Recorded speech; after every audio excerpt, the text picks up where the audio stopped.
حسبي ربي جل الله ما في قلبي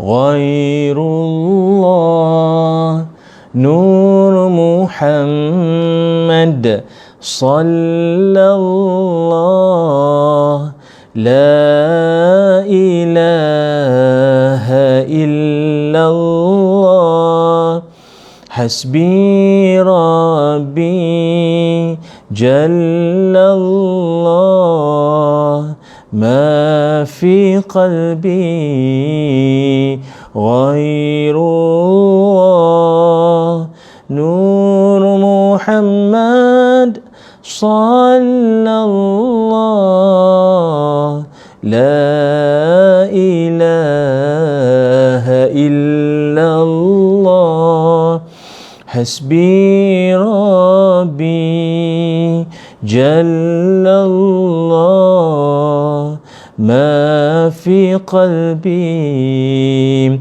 غير الله نور محمد صلى الله لا إله إلا الله حسبي ربي جل الله ما في قلبي غير الله نور محمد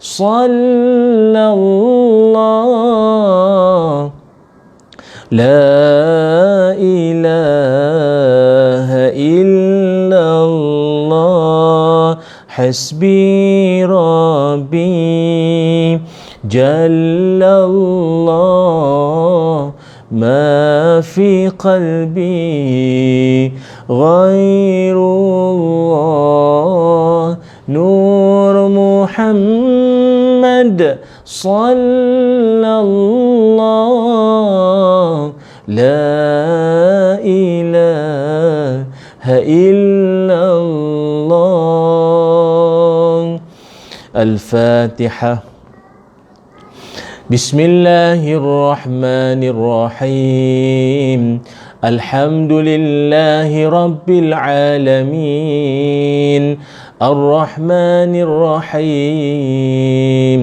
مالك يوم الدين إياك نعبد وإياك نستعين اهدنا الصراط المستقيم صراط الذين أنعمت عليهم غير المغضوب عليهم ولا الضالين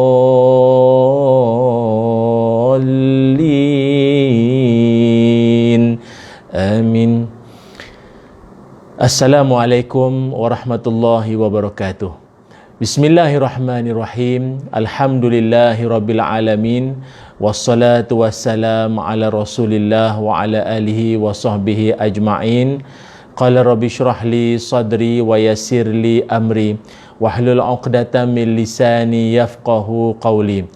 Allahumma iftah lana qulubana fi talabil ilmi warzuqna ikhlasu fihi wal amalu bihi wan nashru bihi hatta ya'tiyana al yaqin. Allahumma inna nas'aluka ilman nafi'a wa rizqan tayyiba wa amalan mutaqabbala amin ya rabbal alamin. Amma ba'du. Alhamdulillah, syukur dan puji dipanjatkan kehadrat Allah Subhanahu wa taala. Dengan izin, ketentuan dan kasih sayang Allah, maka dapatlah sama-sama kita bertemu dan kita bersua dalam kesempatan live Facebook atau live kuliah Isyak pada malam ini yang dibawakan oleh Yayasan Budi Ehsan Malaysia atau YBIM yang sudi untuk menajarkan kuliah kita ini, dan saya nak mengajak dalam kesempatan ini kepada semua para penonton untuk kita sama-sama mendaftarkan diri bagi melaksanakan ibadah korban dan juga akikah yang akan dilaksanakan di luar negara, khususnya di negara-negara yang sangat susah, yang sangat memerlukan maka kita akan buat ibadah korban di sana. Namun seperti yang pernah saya sering sebutkan dalam kesempatan sebelum ini, juga kita akan laksanakan di Malaysia pun, ataupun asnaf di Malaysia juga akan kita santuni mereka melalui sumbangan tuan-tuan semua bagi ibadah korban mahupun akikah. Jadi senang saja bagi anda yang nak menyertai, boleh saja untuk tekan link yang telah saya sediakan di ruangan caption di atas, ataupun boleh saja anda nak WhatsApp pada nombor yang diletakkan di ruangan komen tu yang telah pun saya pinkan dengan jarum biru tu. Boleh saja anda untuk laksanakan ibadah korban. Dan lagi mudahnya ialah anda boleh saja untuk daftar dulu, bayar kemudian pun boleh, kerana kita nak memberi galakan kepada para penonton semua untuk kita sama-sama daftar awal, kerana jangan tunggu last minute ataupun di hujung-hujung, kerana kita telah pun laksanakan ibadah korban ni tahun sudah dengan jayanya, berkat sokongan dan doa semua penonton-penonton. Juga ada yang telah pun laksanakan ibadah korban bersama dengan kami tahun sudah di negara Afrika, di banyak kawasan-kawasan yang telah pun kita bantu dengan ibadah korban, pengagihan daging-daging semuanya telah pun kita berikan gambar-gambarnya sebagai bukti. Alhamdulillah. Jadi tahun ni kita nak meneruskan kesinambungan kejayaan, kecemerlangan kita pada tahun sudah ke tahun ini, kita teruskan lagi insya-Allah. Baik, para penonton yang dirahmati Allah sekalian, sebelum itu kita nak raikanlah penonton-penonton yang bersama dengan kita pada malam ini, pada waktu ini. Kita ada Asma Zuraida, Nur Raihan Rahman. Tolong kongsikan juga ya, anda berada di kawasan mana, berada di daerah mana, negeri mana. Mas Riza Walge, Alhamdulillah. Marda WKN, Rohani Hitam, Nur Amira Kasim, Assalamualaikum Ustaz Ilyas. Waalaikumsalam. Daing Nurizah Rasid, Mok Uda Ahmad, Cik Hatiah Syafi'i, Esah Miskam, Puan Nurul Huda. Dia kata suara tak clear. Oh iya ke? Suara tak clear? Oh, saya rasa macam suara dah jelas dah. Tuan-tuan, kawan-kawan, follower yang lain macam mana? Dengar clear tak? Saya rasa suara dah clear dah. Tak apa, bagi tahu saja ya. Inspirasi hati, salam dari Al-Ustaz Kedah. Amboi, orang Kedah mai malam ni nah. Khairul Anwar, Allahumma amin ya Hayyu ya Qayyum. Kita ada Nur Aini, kita ada Zan Nur, KSC. KSC ni singkatan kepada apa ya? Sering saya tengok bersama-sama dengan live saya ni. Okey, Azliana Syahairi. Oh, Datuk Rosli kita pun ada. Masya Allah, Datuk Rosli pun ada. Ini orang besar dalam Yayasan Budi Ihsan Malaysia. Terima kasih Datuk sudi untuk meluangkan masa bersama-sama juga pada malam ini. Okey, kita ada Haryati Hamid, Mak Wan daripada mana? Macam saya perasan je sebelum ni. Nur Hayati Ismail, Bandar Tasik Puteri Rawang. Audio dan video Ustaz clear. Okey, terima kasih, Alhamdulillah. Halipah dari Singapura di Bedok. Oh, Bedok kat mana? Saya pernah sampai ceramah di Bedok North Avenue, Bedok Reservoir. Bedok Reservoir. Saya pernah sampai ceramah di, ada dewan kan dekat situ tu, ke bawah perumahan tu. Saya pernah sampai dah di Singapura tu. WKN, esok Ustaz kat forum perdana pula. Ya, terima kasih. Oh, tahu ya. Oh, terima kasihlah, ni pengikut rapat nampak gaya ni. Mok Uda Ahmad, Kuala Terengganu. Sound jelas, gambar terang, Alhamdulillah. Allah, orang KT, orang Terengganu ada sini. Oh, teringat Kopok Leko lah. Kepuk, suka kita. Saya tengok Ustaz connect TV, connect terus kat TV. Oh, kalau tengok kat TV lagi besar lah saya kan. Tapi tak apa, saya makin slim dah sebenarnya sekarang ni, Alhamdulillah. Azmiza Isa, Kuala Kedah pun clear. Nur Hamidah Abdul Rasid. Baik, dan semualah penonton-penonton yang mungkin tak sempatlah saya bacakan kesemuanya. Terima kasih kerana sudi bersama dengan atau bergabung bersama dengan kami dalam live kuliah Isyak yang dibawakan oleh Yayasan Budi Ihsan Malaysia. Syukur pada Allah Subhanahu Wa Taala. pada kesempatan malam ini, tajuk yang akan saya kongsikan dengan semua penonton-penonton yang saya sayangi sekalian, iaitu berkaitan tentang sifat hamba Allah. Sifat hamba Allah. Oh, KSC itu Siti dari Keluang. Oh, ya ke? Okey, terima kasih banyak ya. Baiklah penonton-penonton semua, malam ini tajuk yang saya sebutkan tadi apa? Iaitu tentang sifat hamba Allah. Yang mana sifat hamba Allah ini adalah petikan daripada Al-Quran, iaitu pada surah Al-Furqan ayat 63. Nanti kita tengok ayatnya, iaitu daripada ayat 63 sampai ayat 76. Nanti kawan-kawan pun boleh tengok sama-sama ayat ni.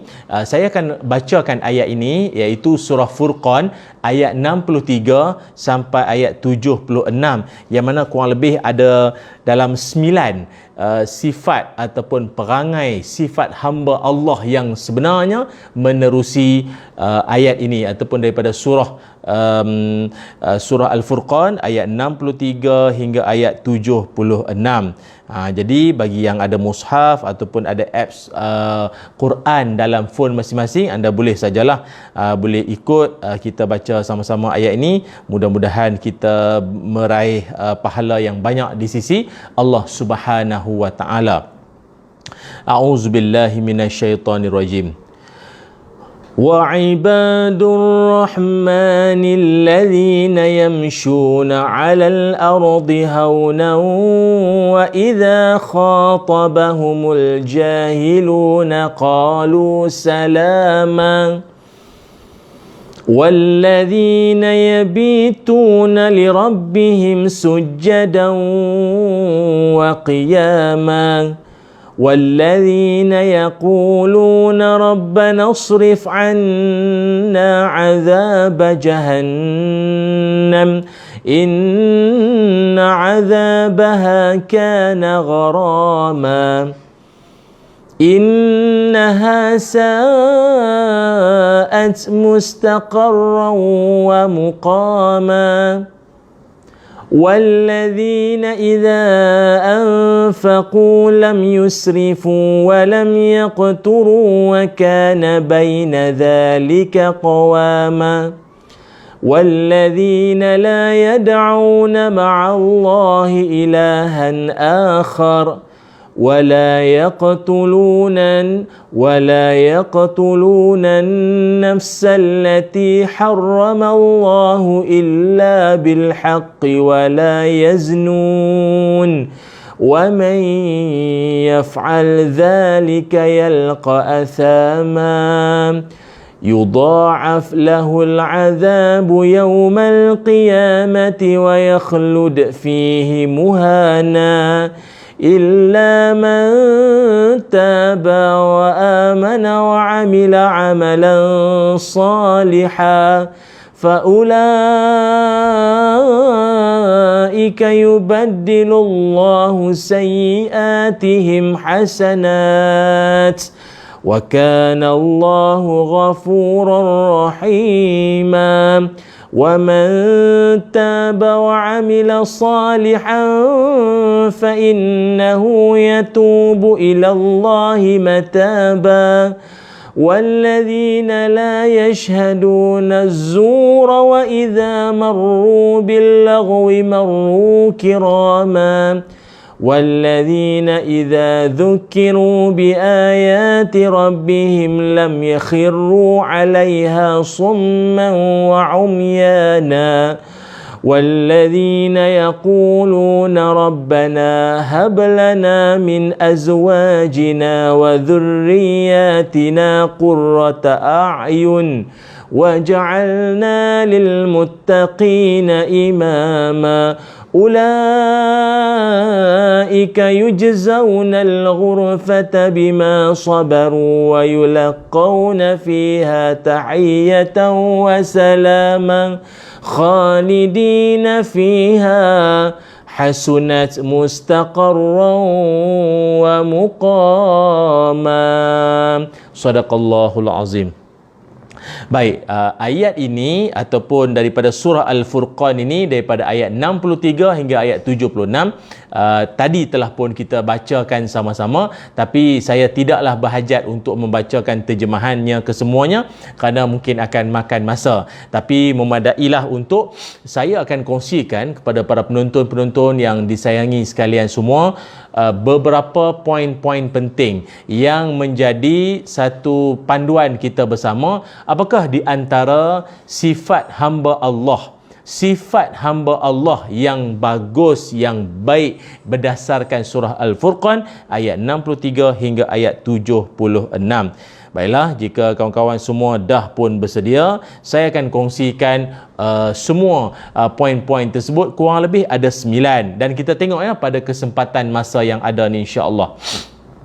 Baiklah, yang pertama sekali, sifat hamba Allah yang bagus, yang baik berdasarkan surah Al-Furqan ini, yang pertama sekali adalah tawadhu', merendah diri. Itu yang Allah Ta'ala firmankan dalam Quran. Kata Allah Ta'ala, wa ibadur rahmanil ladzina yamshuna 'alal ardi hauna. Maknanya kata Allah, dan hamba-hamba Ar-Rahman, hamba-hamba Allah itu ialah orang yang berjalan di atas bumi ini dengan rendah hatinya. Berjalan dengan rendah hati iaitu ia satu sifat yang tumbuh daripada tawadhu', merendah diri. Tuan-tuan naik kereta canggih macam mana pun tak pernah ada rasa hebat, ada rasa gah nak potong kereta orang, cilok dalam sesak jalan raya tu semua, dalam keadaan merasakan kau tengok aku punya kereta lagi canggih daripada kereta kalian semua. Kau tengok aku punya lampu signal, aku punya sport rim aku semua. Tak, itu sombong. Tapi bagi sifat hamba Allah sebenar adalah dia tawadhu', jalan atas muka bumi, kata Allah Ta'ala, dalam keadaan yamshuna 'alal ardi hauna. Ataupun dalam ayat yang lain, sebagai contoh dalam surah Luqman, Allah Ta'ala berfirman, wala tusa'ir khaddaka linnas wala tamshi fil ardi maraha. Kata Allah, janganlah engkau berjalan di atas bumi ini dengan angkuh, merasa besar diri, tinggi hati. Itu jangan. Dan Allah mengajarkan kita juga supaya di atas muka bumi ini kau janganlah berlagak sombong. Yang layak untuk nak sombong ke ataupun nak takabur pun Allah Ta'ala saja. Kita manusia, makhluk, tak boleh sama sekali. Sebab kita tak ada apa-apa. Kita tak ada apa-apa. Nobody but you.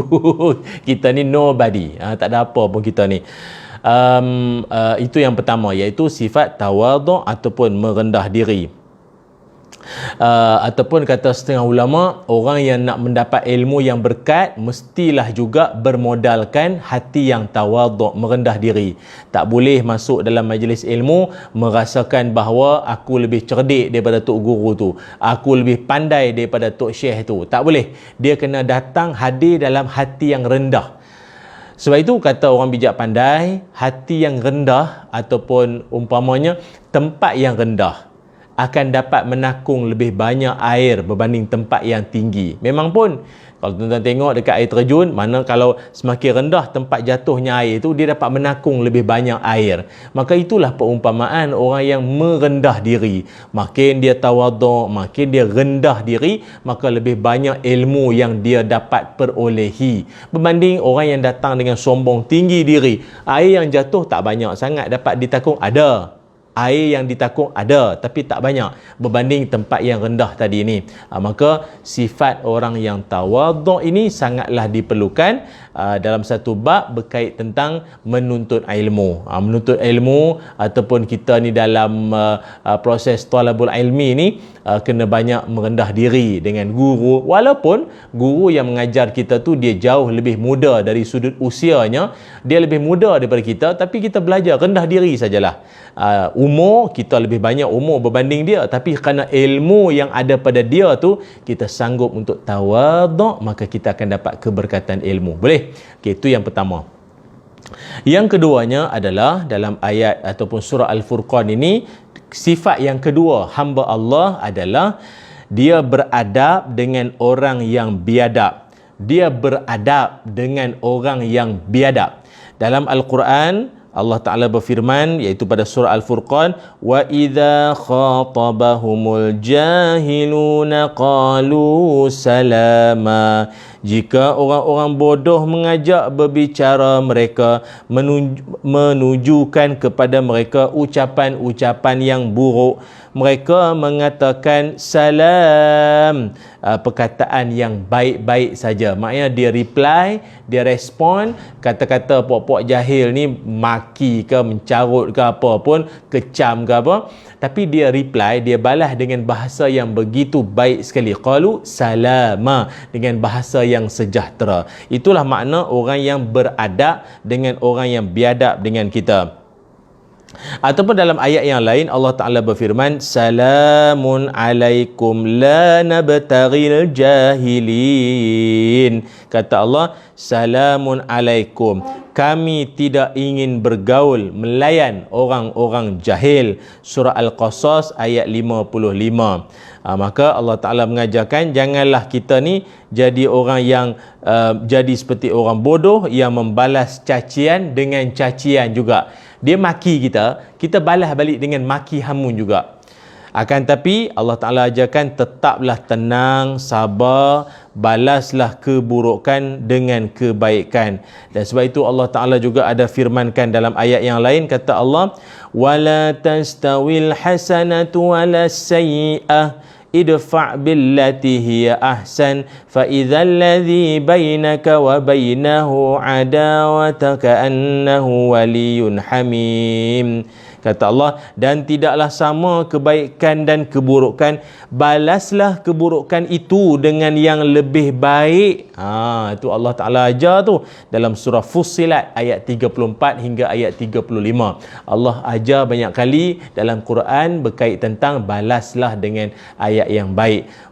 Mungkin tuan-tuan dalam Facebook ke, dalam grup WhatsApp ke, adalah ahli-ahli dalam grup WhatsApp tu pada maki kita, dia peli kita apa, balaslah dengan bahasa yang lebih baik. Kerana membalas dengan bahasa yang baik itu adalah cerminan peribadi maruah kita sebenarnya. Okey? Baik, okey, itu maknanya Allah Ta'ala mengajarkan kita supaya balaslah ataupun beradab walaupun dengan orang yang biadab terhadap kita. Boleh? Itu yang kedua. Yang ketiganya, sifat hamba Allah yang baik adalah jenis dia suka solat malam, ataupun dia menggunakan sebahagian malamnya itu untuk mendirikan solat. walladzina yabituna lirabbihim sujjadan wa qiyama. Kata Allah, orang-orang yang bermalam untuk Tuhannya mereka dengan banyak sujud dan berdiri. Surah Furqan ayat 64. Mereka beribadah kepada Allah dengan qiyamul lail ataupun solat malam. Kerana orang yang boleh bangun solat malam ini adalah orang yang sebenarnya dia sedang bermanja-manja dengan Allah Subhanahu wa taala. Kalau di siang hari dia sibuk, kalau di siang hari dia banyak urusan-urusan lain dengan manusia, dengan kerja, perniagaan dan seumpama dengannya. Tapi waktu malam adalah waktu di mana manusia lain semua tidur, tapi dia bangun. Malah ucapan dasar ataupun ucapan pertama Nabi Muhammad sallallahu alaihi wasallam tak kala Nabi menjejakkan kaki di bumi Madinah Al-Munawwarah, antara pesanan ataupun ucapan pertama Nabi adalah Nabi menyebutkan afsyus salam, tut'imut ta'am, wasilul arham, wasallu bil laili wan nasu niyam, tadkhulul jannata bisalam. Nabi kata, kalian semua buat 4 benda, nanti kalian semua akan mudah masuk ke dalam syurga. Buatlah 4 benda ini. Pertama, sebarkan salam. Yang kedua, afsyus tut'imut ta'am, iaitu berilah orang makan. Bagi orang makan, buat kenduri, hadiahkan apa yang kita masakkan pada jiran, tetangga, ataupun bagi belanja orang makan, bagi orang makan. Kemudian yang ketiganya, silul arham, menghubungkan tali persaudaraan. tali silaturahim kita dengan pak saudara kita, sepupu sepapat kita, adik-beradik dalam grup WhatsApp kita, seumpama dengannya kita menghubungkan tali persaudaraan itu. Dan yang keempat, solat di waktu malam ketika manusia lain semua tengah tidur, tadkhulul jannata bisalam, kalian semua akan masuk ke dalam syurga dengan kesejahteraan. Masya Allah, mudahnya 4 perkara Nabi ajar pada kita. Salah satunya adalah solat malam. Mudah untuk seseorang itu akan masuk ke dalam syurga hanya dengan dia solat malam.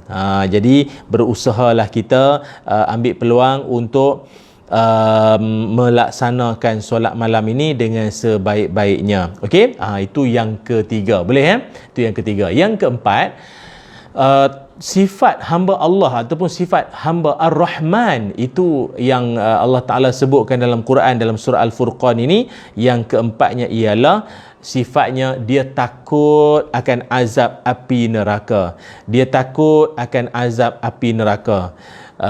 Takut akan azab api neraka ni bukan benda yang semudah disebut, tuan-tuan. Bagi orang yang mendalami, yang belajar tentang api neraka yang Allah Ta'ala ciptakan, dia tak akan berani, tuan-tuan. Dia tak berani nak mempermain-mainkan bab-bab neraka ni. Ada orang dia kata, saya buat jahat, saya buat benda tak elok, tak senonoh pun, tapi last-last kan kita orang Islam lalah masuk dapat syurga, lalah masuk syurga juga kan. Awal-awal tu lah kena celup-celup sikit, kena celup-celup, kena bakar-bakar sikit. Ingat ni ikan bakar, ingat ni kerang bakar, ingat ayam bakar, ayam golek apa, bakar-bakar sikit-sikit, lepas tu pibuh. Tuan-tuan, ayam natang semua tu dah mati cerita dia. Ni hidup-hidup dibakar. Rasa sakit pedihnya api tu Allah Ta'ala akan rasakan pada hamba-hambanya yang ingkar. Walaupun ya memang selagi dia tidak mensyirikkan Allah, di hujungnya dia akan masuk syurga. Tapi nak ke awal-awal tu kena neraka dah? Na'udzubillah, kita tak mau. Sebab neraka ni, tuan-tuan, Allah Subhanahu Wa Ta'ala sebut dalam Quran, malah dalam hadis-hadis pun banyak Nabi menyebut Nabi menyatakan tentang gambaran neraka yang sangat dahsyat, rupa, keadaan dan bentuknya itu. Sebagai contoh, dalam Quran ada 3 keadaan neraka yang Allah Ta'ala sebutkan. Pertama sekali, tiap kali orang yang duduk dalam api neraka, yang sedang diseksa dalam neraka tu, kalau dia cuba nak lari keluar kok mana sekalipun, dia akan ditarik semula masuk ke dalam api neraka. Sebagai contoh, dalam surah As-Sajdah ayat 20, Allah berfirman, wa ammal ladzina fasaqu fama'wahumun nar kullama aradu an yakhruju minha u'idu fiha. Tu dia. Allah Ta'ala sebut apa? Tiap kali mereka cuba untuk nak lari daripada azab api neraka tu, mereka akan ditarik balik. Mana mau pergi, mana mau lari, sini masuk api neraka balik. Tu yang pertama, iaitu akan ditarik balik masuk ke dalam neraka. Tu yang pertama. Yang kedua, orang yang berada di dalam neraka ataupun keadaan neraka tu sendiri adalah dia dikepung macam dalam kemah. Dikepung macam dalam kemah. Inna a'tadna lizzalimina naran ahata bihim suradiquha. Sungguhnya Allah Ta'ala akan masukkan puak-puak zalim dalam api neraka ini, dan neraka itu akan kepung mereka bagaikan kemah. Tu dia, tuan-tuan. Tu yang kedua. Yang ketiga, Allah Ta'ala menyatakan dalam Al-Quran, innaha alaihim muqsadah, yang mana api neraka ini dalam surah Al-Humazah ayat yang ke-8, dia punya keadaannya ditutup rapat. Api neraka tu dah macam oven lah, macam microwave lah, tutup rapat. Tak ada jalan keluar. Jangan cakaplah jalan keluar ni bukan penjara dunia, kok ada yang dapat membolosinya, dapat terlepas lari ke apa. Tak. Ini akhirat, tuan-tuan. Di hari akhirat nanti ni, kalau neraka Allah Ta'ala tu, pertama tadi apa dia? Kalau dia cuba nak lari, ditarik masuk balik. Kedua, kena kepung macam kemah. Yang ketiganya, dia akan ditutup rapat dia punya seksaannya itu. Macam dah microwave oven lah, tuan-tuan. Itu. Dan banyak lagi lah. Kalau tuan-tuan rajin untuk baca dan baca lagi tentang tentang keadaan peristiwa di hari kiamat, peristiwa akhirat tu, tuan-tuan bolehlah baca banyak buku-buku yang bagus. Sebagai contoh, Imam Al-Qurtubi ada mengarang kitab At-Tazkirah fi Ahwalil Mauta wa Umuril Akhirah, kitab tentang rahsia kematian dan alam akhirat. Dan antara bab yang disebutkan juga adalah berkaitan tentang azab api neraka. Banyak tuan-tuan boleh tengok, ada disebutkan tentang neraka Jahannam, neraka Sa'ir, neraka Hutamah, neraka Laza, neraka Saqar, neraka Jahim, neraka Hawiyah, dan itulah di antaranya tuan-tuan ya. Baik, penonton-penonton yang dirahmati Allah sekalian, dalam masa yang sama juga kita nak mewar-warkan bahawa live kuliah kita ini dibawakan oleh Yayasan Budi Ehsan Malaysia, dan dalam masa yang sama saya menjemput anda untuk menyertai ibadah kurban bersama dengan YBIM ini dengan anda menekan link yang telah pun saya sediakan di ruangan komen, di ruangan caption di atas tu, ataupun anda boleh saja WhatsApp pada nombor yang telah pun tertera di ruang komen yang saya pin dengan jarum biru tu pun boleh. Dan pihak YBM sendiri pun ada letakkan di ruang komen tu, boleh hubungi nombor yang tertera 019-625-1005 yang anda pun boleh nampak tu ya. Itu pun boleh anda hubungi pihak YBIM sendiri untuk maklumat lanjut. Korban pun kita buat, akikah pun kita turut sama kita laksanakan. Jadi daftar dulu tuan-tuan, daftar dulu, kerana nanti kita tak nak nanti last minute baru kelang kabut, baru nak daftar, nanti dah ditutup pendaftaran penyertaan tu, nanti dia jadi kalut sikit ya para penonton semua. Baik, itu yang keberapa tadi? Yang keempat, iaitu takut pada api neraka. Itu sifat hamba Allah ataupun hamba Ar-Rahman, sifat hamba Allah yang baik. Yang seterusnya adalah yang kelima, sifat hamba Allah yang baik juga, iaitu dia tidak boros maupun dia tidak membazir. Sifatnya dia tidak boros dan dia juga tidak membazir. Tidak boros dan tidak membazir ni macam mana tuan-tuan? Maknanya dia seorang yang dia ni setiap kurniaan Allah itu, pemberian rezeki apa dia dapat, dia sama sekali dia tak untuk membazir, membuang-buang duit untuk perkara yang tak berfaedah. Makan pun makan seadanya, sekadar saja, tak ada sampai melampau-lampau sampai dah dia pun tak mau dah, tapi geram benda murah beli lagi. Jadi benda ni bahaya. Sifat membazir ni salah satu yang anda boleh tengok dalam Al-Quran.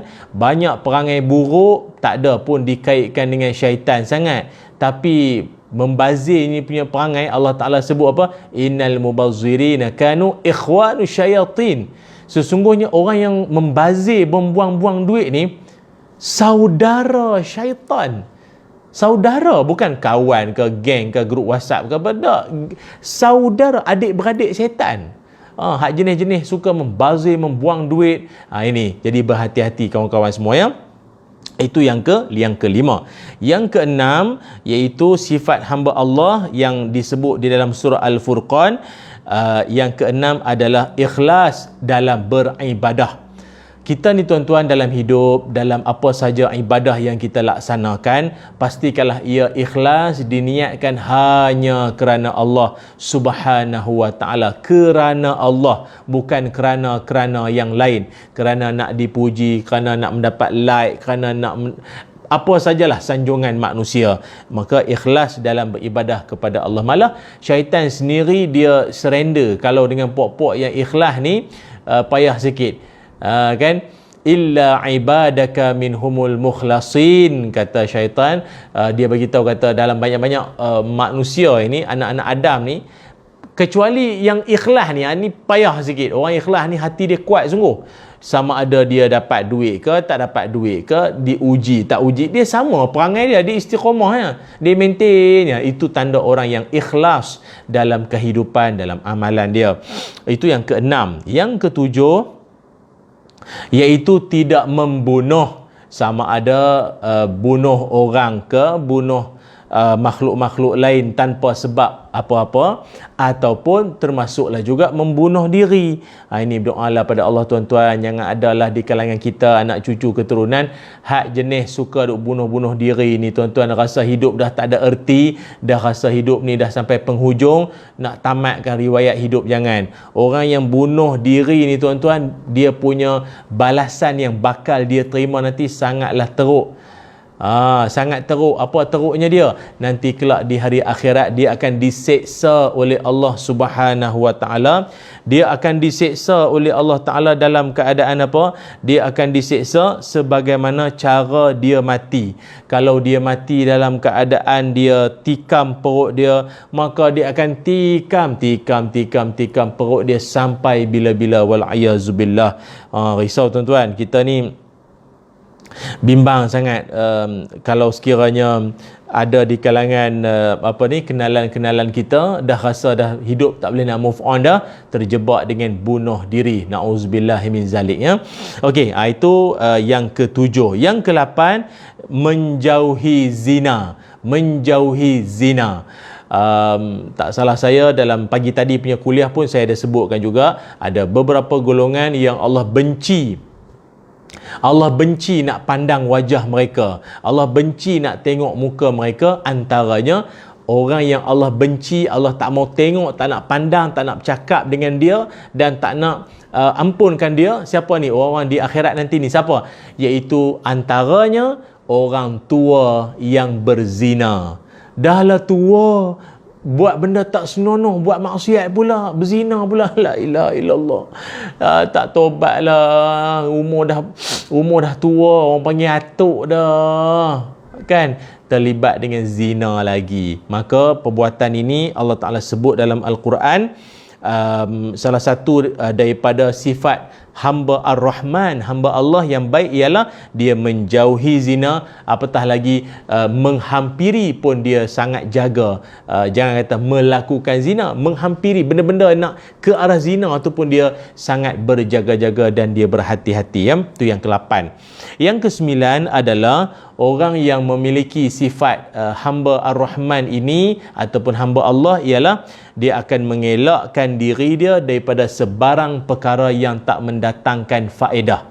Benda yang tak mendatangkan faedah ni semua dia tinggalkan. Benda tak ada faedah lah tuan-tuan, tinggalkan sajalah. Benda yang mungkin boleh membawa kepada dosa. Kalau dalam Islam, benda yang dosa pun tak, pahala pun tak, lara lah, disebut lara. Benda sia-sia, benda lalai.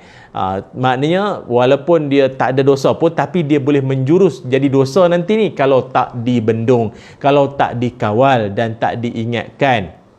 Okey, itu antara 9 sifat hamba Ar-Rahman yang sebagaimana terakam di dalam Al-Quran, surah Furqan ayat 63 hingga ayat 76.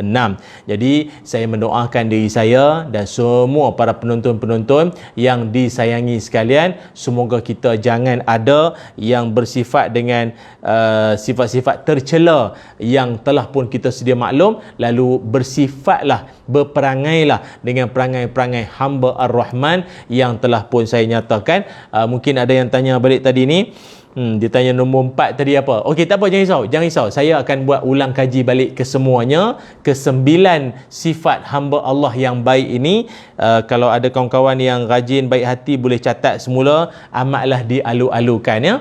Okey, saya akan bacakan kembali. Namun sebelum saya bacakan ke 9 semua sifat-sifat hamba Ar-Rahman itu, saya nak war-warkan sekali lagi, jom kita daftar ibadah korban bersama dengan kami di Yayasan Budi Ehsan Malaysia. Daftar awal, jangan lewat-lewat lalah minit tuan-tuan, nanti kalut. Nak kalut dengan nak raya lah apa macam-macam nanti ni. Maka daftar awal supaya pengurusan dapat dilaksanakan dengan lancar nanti, insya-Allah. Jadi anda boleh WhatsApp pada nombor yang saya letakkan di ruangan komen yang saya dah pinkan itu, ataupun anda boleh tekan link yang saya sediakan di ruangan caption di atas. Baiklah, 9 daripada sifat hamba Allah itu apa dia tuan-tuan? Pertama, tawaduk, merendah diri, rendah hati. Yang kedua, beradab dengan orang yang biadab. Walaupun dia biadab, buruk perangai terhadap kita, kita balas dengan kebaikan. 2. Yang ketiganya adalah solat malam. Solat malam. Jaga solat malam kita. Beberapa minit sebelum masuknya waktu subuh, bangun awal sikit sebelum kejutkan anak bangun sekolah ke apa mandi semua, kita 2 rakaat dapat. Pun dah cukup dah tuan-tuan. Dapat 2 rakaat sebelum subuh, settle. Doa merayu-rayu minta pada Allah Ta'ala. Allah suka perbuatan hambanya yang begitu. Yang keempat, takut akan azab api neraka. Yang kelima, dia tak boros dan dia tidak membazir dalam nikmat yang Allah kurniakan pada dia. Yang keenam, dia ikhlas dalam beribadah kepada Allah Subhanahu Wa Taala. Yang ketujuh, dia tidak terlibat dengan apa jua bentuk pembunuhan ataupun dia tidak membunuh, termasuklah juga bunuh diri sekalipun. Yang kelapan, dia menjauhi zina. Tuan-tuan. Dan yang ke-9, mengelakkan diri daripada sebarang perkara yang tidak berfaedah.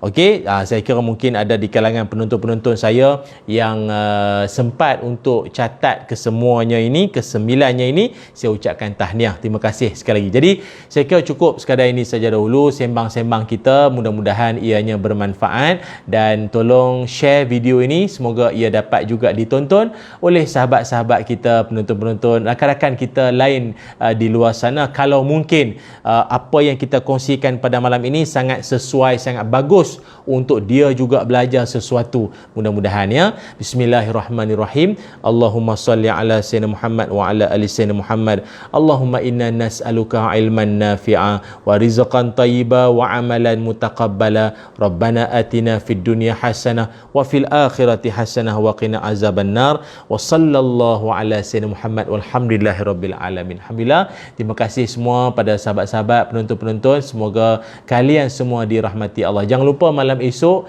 saya akan live di Forum Perdana Ehwal Islam TV1 malam esok. Saya tak ada di live Facebook lah, tapi live di TV1. Okey, jangan lupa malam esok. Mudah-mudahan kita dapat banyak manfaat. Aqulu qawli hadza wa astaghfirullahal azim li wa lakum. Assalamualaikum warahmatullahi wabarakatuh.